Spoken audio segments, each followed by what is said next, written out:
Programang ito ay rated SPG, striktong patnubay at gabay ng magulang ang kailangan. Maaaring may masiselang tema, lengguwahe, karahasan, sexual, horror o droga na hindi angkop sa... Alam ko naman yun na may mas malalim pa na dahilan para magkahiwalay kayo ni Don Carlos.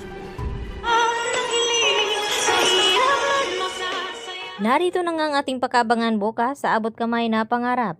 Pagkatapos ngang mag-away itong dalawa na si Lynette at Annalyn, agad naman na dinalaw ni Diyosa itong kanyang kaibigan na si Lynette at napag-usapan nga nila ang tungkol sa away nila ni Carlos Benitez. At dito nga, nagbigay ng payo ang kaibigan ni Lynette na dapat daw ay hiwalayan na ni Lynette itong si Carlos Benitez dahil sa mga ugali nito na tila ay hindi maganda. At dito naman na sumagot si Lynette sa kanyang kaibigan na si Diyosa na hindi daw ito sapat upang hiwalayan niya agad itong si Carlos.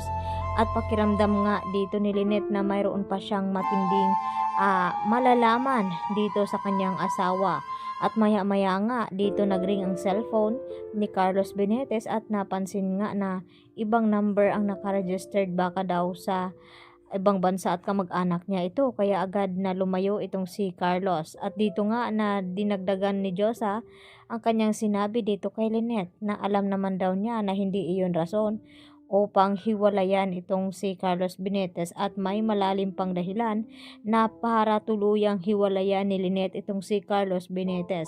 At ito na nga ang muling pagbabalik sa dating kinakasama ni Carlos bago pa sila naging si Lynette nagkarelasyon dahil sa nalaman dito ni Annalyn na hindi naman daw naikwento ni Carlos Benitez sa kanyang ina na si Lynette na nagkaroon pa pala ng ibang babae itong si Carlos maliban dito kay Lynette. At nagulat naman itong si Annalyn sa kanyang narinig mula dito kay Harry.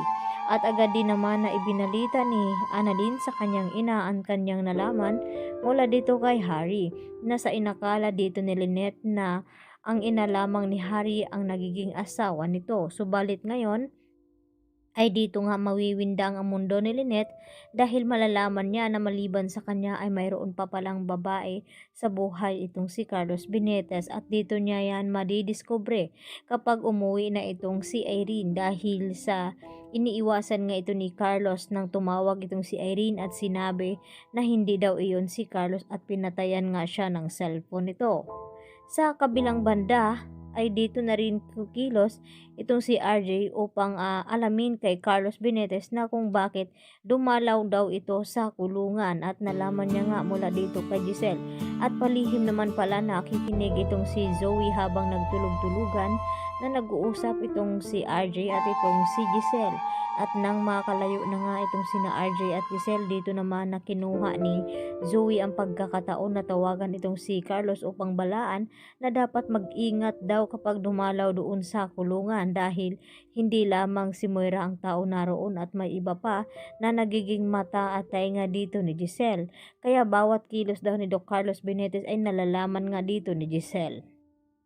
Samantala, dumalaw naman ulit itong abogado ni Moira at tinanong ni Moira kung kailan ba daw siya makakalaya at makapagpiyansa. At dito sumagot ang attorney na ito na hindi nga daw available itong kanyang kaso dahil sa matibay ang ebidensya laban dito sa kanya. At dito naman na sinabi ng lawyer na ito na wag daw mawala ng pag-asa dahil ilalaban daw ng attorney na ito itong kaso ni Moira hanggang sa makalabas ito.